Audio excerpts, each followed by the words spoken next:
खाती है कली लोग के जरूरत बा है ने लक्ष्मी कम बैक टू हिहा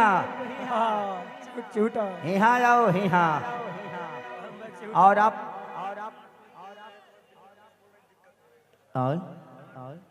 आप लोग तार मत तोड़िए किसी को करंट लग जाएगा ना तो आपकी जान से ज्यादा कीमत खेसरिया की नहीं है। खेसरिया आपका भाई है, आपका बेटा है। आप जिएंगे तो ही खेसरिया को देख पाएंगे ना। हमारे लिए हमारी जान से कीमती आप सबकी जान है, क्योंकि खेसरिया हम जानते हैं इसी दिल्ली शहर में खेसरिया लिट्टी चोखा बेच के यहाँ ले आइल बा। हमारी जिंदगी बड़ा अद्भुत बा। अब वो करे के कहब तब शायद एगो किताब भर जाई खेसरिया के जीवन के। हमारी जिंदगी यही ना है। यहीं पे हमारे एक उमेश भैया है, उमेश यादव जी भी, जो कि बड़े प्यार करते हैं। हम यहाँ कई सारे कार्यक्रम किए हैं, लेकिन उस समय हमारे को 1500 रुपया मिलता था। दुगोला कार्यक्रम करते थे हम लोग के। बाबूजान भैया हमेशा बेंजू बजाया करते थे। लेकिन जिंदगी है, हमें पता ही नहीं था कि मैं कहाँ जाऊंगा। लगातार लो आज भर लो अलग देवे काहे तू हमरा से डरा तारू? हम महिषासुर खानी लागत नहीं का। अरे हम हो के मरदे नु होई रे पतिए होई हमरो मेहरारू बिया। हमारे कहने से बैठ सुनिए ना, आप लोग बैठ जाइए ना। हम कबो कबो चढ़ के होने आएंगे, कबो है नहीं आएंगे। हम लोग है ना। आओ आओ हो आओ तो आप लोग देखिए, दिक्कत ये है ना कि आप लोग बैठ जाएंगे तो बड़ा मजा आएगा, क्योंकि इधर तार कुछ नंगा तार है, बीच में नंगा तार है। नंगा तार बड़ा दिक्कत करता है बीच वाला।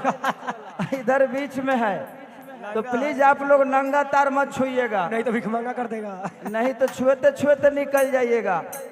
तो इसलिए मेरा निवेदन है कि प्लीज हाई के झारे लगल माने यहाँ आदमी में मच्छर घुसता लगला, मच्छर के दवा छीटे रे बना रहा रे का कहल जा भाई। प्यार से दिखाओ भैया, थोड़ा सा मोनिटर में, सामने वाले मोनिटर में बढ़ा दीजिए।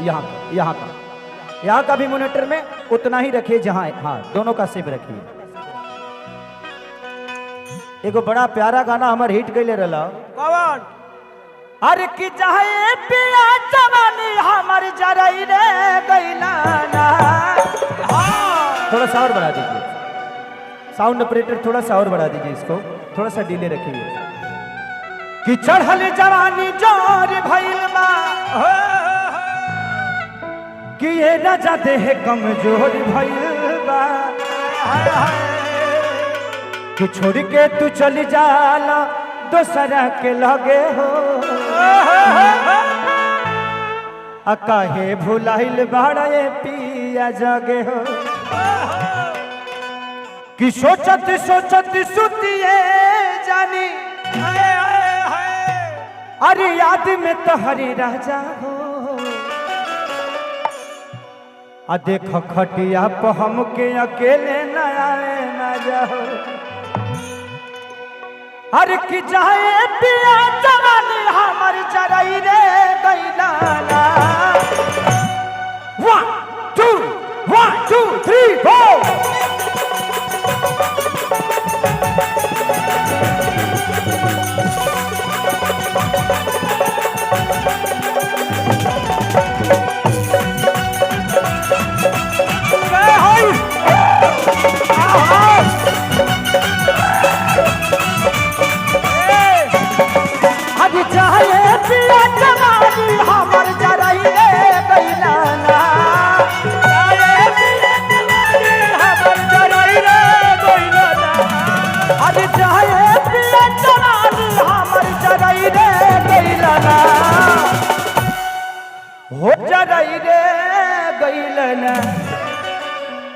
आपका शादी हो गया है ना? जल्दी कल, कब कोरोना। हेलो जल्दी का के निश्चित हो जाए। हेलो हेलो कटा मेरे में भैया का हो गया माइक में जी? ए भाई रे तोरा माई के रे अरे जो ना रे बाबूजी लगे जो जो भीतर जो तेहने रहा तरफ फिर तहर बाबूजी पलांटी मार दी है जहाँ मर लगी तहरे खानी एगो आज बहरी 6 महीना बाद। जो जो माई के लगे रहो हो जरई रे गइलना हो जरई रे गइलना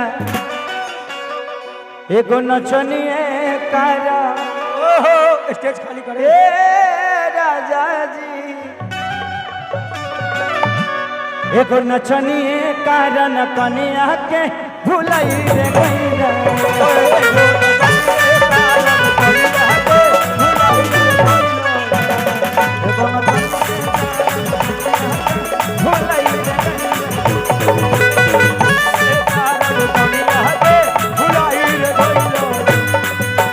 आज देखेला सभी उपवार देखेला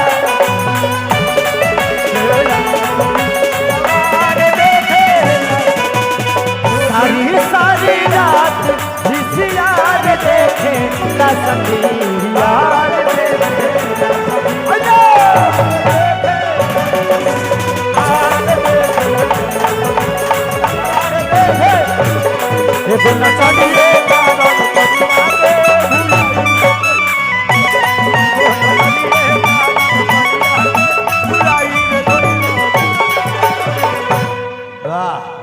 लौकत नहीं के भैया आय लौकत नहीं के कि आधी रतिया पिया बुलेटिया लेके जाला ओकर नचियो देखे जाला। जिंदगी में अपने वाइफ से बड़ा प्यार करिएगा और मैं आप लोगों को भी बता देता हूं कि झगड़ा तकरार अगर मर्द से हो ना हाँ तो 1-2 दिन में सलटा लीजिए। हाँ अपने से नहीं अगर 3 दिन जहाँ भइल हाँ कि डिजिटल जमाना बा हाँ पता चलल कि राउर व्हाट्सएप ब्लॉक करके दूसरा के व्हाट्सएप पर लागल बाबू। ब्लॉक कर देना। इसलिए इस जिंदगी में जब तक आपका पति जिंदा है उसका कदर कर लीजिए। पति का अगर मतलब समझना हो तो किसी विधवा औरत से पूछिए, वो बताएगी कि पति का मतलब क्या होता है। जब तक वो है आपके जीवन में उसकी इज्जत कर लीजिए, वो आपका सबसे बड़ा साथी है, आपका सबसे बड़ा दोस्त है। राग मार दे का छिड़ किया थी रतिया पिया बुलेटिया लेके जाला ओकर नचियो देखे जाला। अगर यहाँ का कार्यक्रम हो गया हो तो हम अपना करें हाँ कोई जगह पर कि हम बंद कर दें। लोग कराएंगे पड़े बहुत अच्छा, आप लोग इधर ध्यान दीजिए। हमारे जितने भी इंस्ट्रूमेंट हैं चलेंगे कि आधी रतिया पिया बुलेटिया लेके जाला ओकर नचियो देखे जाला। चले के बताई का करत रहलो तू अरे लोग? लौकत नहीं हाँ? कि नाच के नशा में 2 रोटियां नहीं खाना, वो 2 रोटियां नहीं खाना। कि जाए पिया कमाई कुल्ही उड़ाई रे गइलना, हो उड़ाई रे गइलना। एगो नचनिए कारण एगो नचनिए कारण कनिया के भुलई रे गइल। एगो नचनिए कारण कनिया के भुलई रे गइल। एगो नचनिए कारण कनिया के भुलई रे गइल। कारण कनिया के भुलई रे गइल। दिल धड़काता दिल धड़काता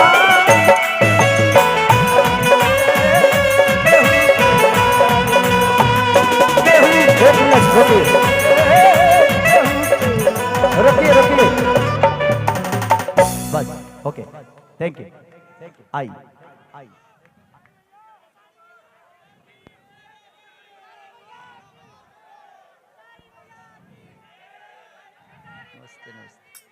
जी आशीर्वाद। माला जल्दी भैया माला लीजिए। हमारे बीच में कमल जी सहरावत जी बहुत बहुत धन्यवाद। आप सम्मानित कीजिए दीदी को हाथ में। मैं अपने मैम को बुलाऊं क्या? हाँ, अच्छा आप दे दो हाथ में। ले लो भैया, कोई नहीं, आप दे दो। दीदी का सम्मान कर रहे हैं विनोद भैया। और सब लोग थोड़ा जोरदार ताली के साथ दीदी का सम्मान में ताली बजाए।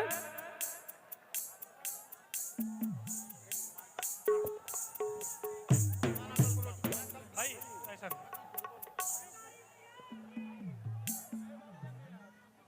चलिए, थैंक यू। दीदी का सम्मान हुआ। मैं चाहता हूं दीदी के लिए एक जोरदार हल्ला करके ताली बजाओ। पगले हल्ला करके बजाओ। I love you, I love you, जय श्री राम। ओके, सबको खुशी मिलनी चाहिए, हम सबके। बहुत बहुत धन्यवाद दीदी कि आप हम सबके फंक्शन में आई और हमारा सम्मान बढ़ाया, उसके लिए दिल से थैंक यू। जय हो, जय हो। हमके घर में छोड़ के कितनी जाए से पहले फला उठा लाली से रोटी वो कि छीटा जवानी के उड़े दहो